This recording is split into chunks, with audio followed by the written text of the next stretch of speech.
Je ne fais pas partie de ceux qui, comme Ronnie Broman, disent on n'amène jamais la démocratie avec des bombes ou avec la violence militaire. L'histoire est remplie d'exemples où, pour mettre fin à la violence, il faut de la violence, et pour faire taire les armes, il faut faire parler les armes. Bah, hélas. Voilà, et ça, il faut l'acter. Ce que dit ma voisine à juste titre, et je comprends très bien ce qu'elle dit, c'est que ces arrière-pensées politiques sont tellement prégnantes qu'elles disqualifient aux yeux de ceux qui pourtant sont les premières populations concernées la mise en œuvre de ce devoir d'ingérence. C'est un vrai sujet, Bernard. C'est un vrai sujet. C'est un vrai sujet. Donc il faut quand même aller au-delà du simple constat. Bon. Sur l'opération en Libye, on voit bien l'ambivalence de pas mal d'observateurs. À la fois, des gens ont été sauvés, mais en même temps, pour Nicolas Sarkozy, ça a été une formidable opération de rattrapage. Mais c'est pas lui. Absolument. Bernard, ne vole pas trop au secours de Nicolas Sarkozy tout de suite. Non, c'était pour te taquiner. C'était pour te taquiner. Tu n'as pas réussi. C'était pour te taquiner. Mais tout le monde voit bien que, s'agissant de Nicolas Sarkozy, à la fois, tant mieux si des gens étaient sauvés, bah oui, mais même, ça fait oublier aussi des années de complaisance et de complices insupportables avec Ben Ali, où en 2008, Nicolas Sarkozy a fait une grande déclaration et il a dit « La Tunisie est en chemin vers l'état de droit ». Ça fait oublier le discours de Dakar. On essaye, par cette opération militaire, aussi d'effacer une politique en Afrique qui a été désastreuse, qui a été une politique de la France-Afrique, où on a remplacé une politique de la dignité par une politique de VRP. Et voilà aussi ce qu'il ne faut pas oublier, au seul motif que des gens ont été sauvés. Oui, tu confonds un peu trop les choses. Le médium est souvent le message. Il s'agissait d'une coalition internationale qui groupait les Anglais, les Français, les Américains, les Danois, les Belges, les Espagnols, etc., et qui a été votée par l'ONU. Je ne vais pas faire le compte des morts, monsieur, je ne le connais pas et vous non plus. Et puis il y a toujours des chiffres contradictoires et puis des croque-morts qui ensuite disent le contraire. Moi, je pense qu'en effet, à Benghazi, précisément, et à l'appel des populations, jamais une intervention d'ingérence ou de responsabilité de protéger, ce que je souhaiterais, ne se fait sans l'appel des populations. L'appel des populations de Benghazi et des révoltés contre ce dictateur, qu'il était fou, en tout cas c'était une façon... Après, on dit toujours que le dictateur était fou, mais enfin, il a régné pendant 42 ans de façon brutale, pas le pire de tous. Non. Oui, c'est pas parce qu'on fait pas... évidemment. Non, si on a compris votre question. Un mot. Si on fait le challenge. Un mot juste. Oui, nous avons sauvé des vies, premièrement. Deuxièmement, nous n'étions pas chargés, nous ne sommes toujours pas chargés de la politique que le peuple libyen, si il arrive à le faire ensemble, s'il y a des élections, pourra mettre au point après cette intervention qui les a débarrassés du dictateur. L'erreur principale de Kadhafi, c'était son discours quand il a été leur dire, et on a l'impression après coup qu'il parlait comme si c'est très paternaliste. Comme, mais madame, vous avez accepté l'intervention en Benghazi? Monsieur Kouchner, j'ai dit au départ que j'avais accepté, mais avec le temps, on s'est rendu compte qu'on a été quand même manipulé. Toujours, c'est très difficile de parler après vous, donc, mais ce qui fait désordre pour des profanes que nous représentons, moi je ne suis pas politique, je suis profane. Ce qui me choque, je pense que je ne suis pas le seul à être choqué par cette chose-là, c'est qu'on s'aperçoit qu'au cours de la diplomatie mondiale, vous voyez, ces 20 dernières années, les terroristes d'hier sont les alliés de demain, du lendemain, disons, et inversement, et réciproquement. Et ça, c'est très difficile à faire passer pour les populations. Alors, la question, c'est la question, après, on parle d'ingérence, mais comment voulez-vous avoir un socle qui soit suffisamment stable lorsqu'on fait le constat de cette chose-là? William Bourdon. Alors, là, vous liez la question du terrorisme à la question de la responsabilité de protéger. Première observation, moi, en tant que juriste, je pense qu'il n'est pas souhaitable qu'il y ait une définition universelle du crime de terrorisme. Voilà. Mais ce n'est pas le sujet d'aujourd'hui. Pourquoi il n'est pas souhaitable qu'il y ait une définition universelle? Parce que toute l'histoire enseigne que le crime de terrorisme a parfois une dimension tellement politique qu'elle rend l'appréhension de ce crime relative, subjective, et que vous avez raison de dire qu'effectivement, ceux qui ont été les criminels hier sont parfois les partenaires demain dans un processus de paix. Donc il ne faut pas souhaiter une définition universelle de crime de terrorisme. Par contre, l'hyperterrorisme qui s'est inauguré le 11 septembre 2001 à New York pourrait amener une forme de très grand terrorisme, celui d'Al-Qaïda, s'il devait se répéter, à faire partie, il n'en fait pas partie pour l'instant, des crimes internationaux relevant de la Cour pénale internationale. Mais la transition est toute trouvée pour répondre avec une assise à la question de tout à l'heure. Sur Benghazi, on a affaire à quoi? Un terrorisme d'État. Un terrorisme d'État, c'est-à-dire que, évidemment, que l'arithmétique, et je réponds à la question tout à l'heure, l'arithmétique ne peut pas être le critère numéro 1. Vous imaginez le droit qui va fixer des barèmes au-delà de 200 morts, 500 morts, 1000 morts? C'est aberrant, c'est impossible, c'est irrecevable. Ce qui compte, c'est qu'à un moment donné, des populations soient menacées d'extermination. Elles l'étaient à Benghazi. On peut à la fois acter le fait qu'il était souhaitable d'y aller, j'ai fait partie de cela, et en même temps se poser des questions sur des inspirations politiques et économiques, et rêver aussi, parce que, comme le disait Lamartine, l'utopie, c'est toujours une vérité prématurée, et rêver d'un mécanisme international qui garantisse les populations d'un traitement un peu moins deux poids deux mesures que celui qu'on leur inflige aujourd'hui. C'est ça le point essentiel. Et se poser des questions aussi, savoir pourquoi on a voulu absolument sauver la population en Libye. Soit c'est tout à fait honorable, je ne suis pas contre l'idée, mais je dis on a été quand même manipulé quelque part. Mais bon, pourquoi on va tout de suite sauver la population libyenne et on oublie les Palestiniens à Gaza? Ils sont bombardés, et sous prétexte qu'ils lancent des roquettes sur Israël, mais on laisse Israël massacrer un peuple, et encercler, et personne ne bouge.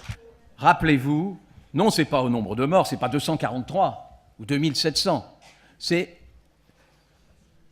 sur des victimes précises, en général une communauté, sur un groupe humain, il y a une définition du crime contre l'humanité et des massacres de masse. C'est ça qui fait bouger.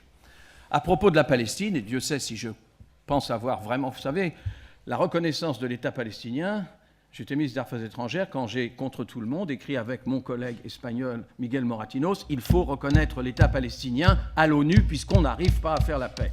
Donc vraiment, on n'est pas suspect. Et à Gaza, on a fait... Oui, mais c'est pas simplement pour vous dire, madame, que c'est pas pareil. On utilise toujours l'argument palestinien à juste titre. Je suis partisan 1000 fois d'un État palestinien. Et je pense que c'est une grosse erreur et qu'on a perdu du temps et qu'il y a une analyse à faire de toute la diplomatie mondiale. En gros, c'est pas parce qu'on n'a pas réglé cette question qu'il ne faut pas s'occuper des autres. Voilà. C'est pas parce qu'on ne peut pas sauver tout le monde qu'il ne faut pas essayer d'en sauver un. Est-ce qu'il faut changer la Charte des Nations Unies? Est-ce que voilà, comment aujourd'hui on peut... Qu'est-ce qu'il faut changer pour aujourd'hui avoir une vision plus claire de ce que c'est que justement ce droit de protéger les populations? Alors, sur la Syrie, on sait qu'il y a eu un droit de veto qui a été opposé par la Russie et la Chine sur une résolution qui était pourtant assez modeste et qui visait à condamner les dirigeants syriens qui continuent sous nos yeux et sous les yeux de l'opinion publique internationale à massacrer sa population, ce qui est évidemment totalement inadmissible.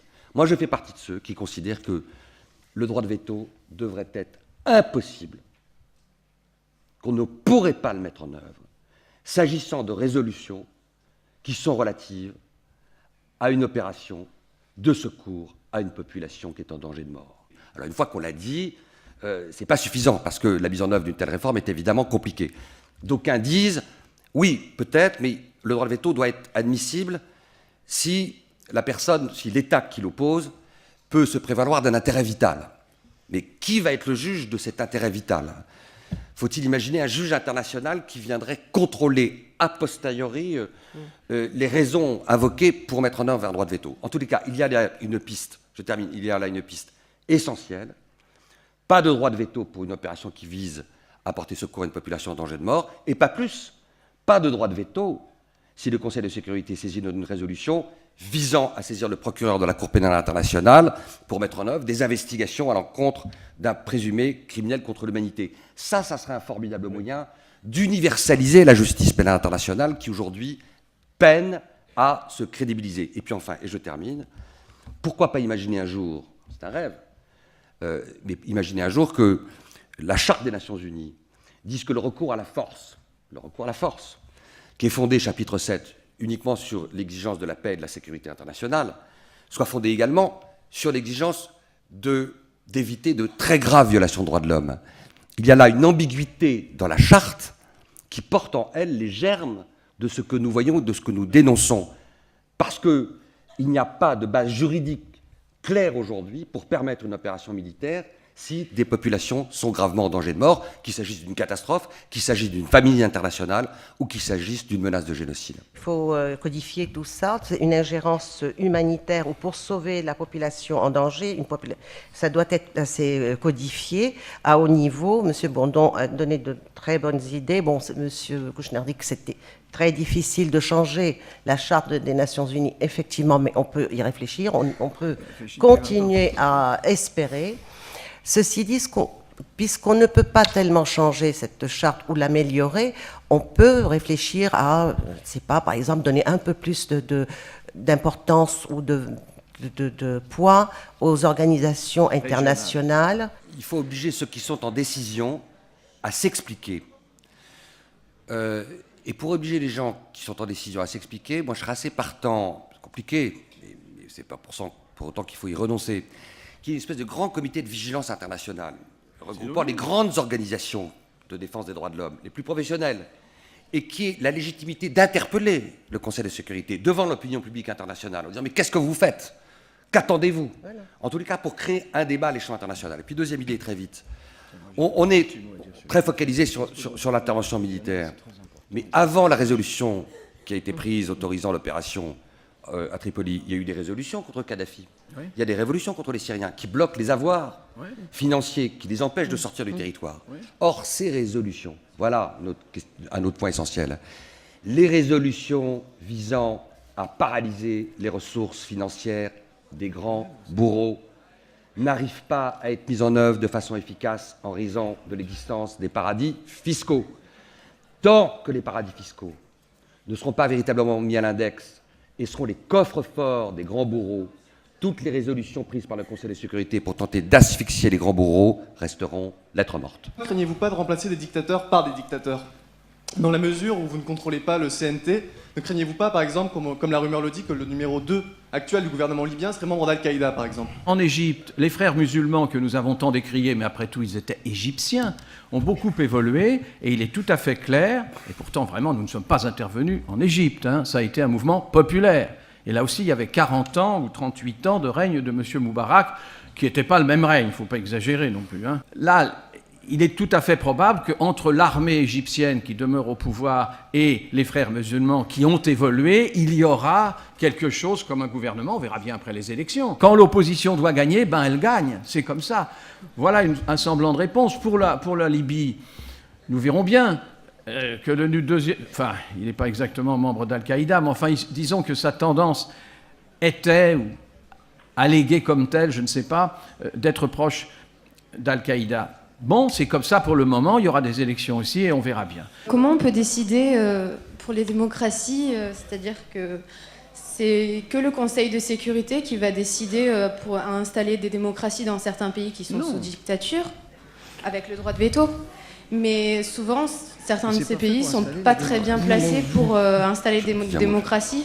Ce serait quoi les solutions? Ce qu'il faut souhaiter, et il y a des peuples qui nous l'ont rappelé avec force et beaucoup de courage ces derniers mois, c'est que les peuples n'aient besoin de personne pour briser les chaînes.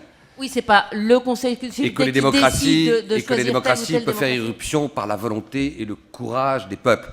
Les peuples arabes nous l'ont montré. Merci aux peuples arabes de nous avoir rappelé qu'on peut briser le joug des despotes et de la tyrannie sans un quelconque soutien international. Ce dont il est question, c'est pas d'imaginer que le Conseil de sécurité va être l'organe de mise en place de la démocratie. Ce dont il est question, c'est d'imaginer des règles qui fassent que le Conseil de sécurité soit le moins prisonnier possible, le moins l'otage possible des logiques politiques et économiques des pays les plus puissants de la planète. Et guerrières. Et militaires. C'est ça l'enjeu. Et derrière cet enjeu, il y a un autre enjeu qui est absolument essentiel, c'est la restauration aussi de la crédibilité du message universaliste des grands pays riches. Et cette crédibilité du message universaliste, c'est vrai aujourd'hui, elle est gravement endommagée par ce qu'on évoquait tout à l'heure, c'est-à-dire le deux poids, deux mesures, les promesses non tenues. C'est vrai qu'il y a quelque chose dans la politique de la France, depuis 20 ou 30 ans, qui, pour moi, malheureusement, a gravement hypothéqué sa capacité de diffusion du message universaliste, qui pourtant est au cœur de son histoire, nous le savons tous.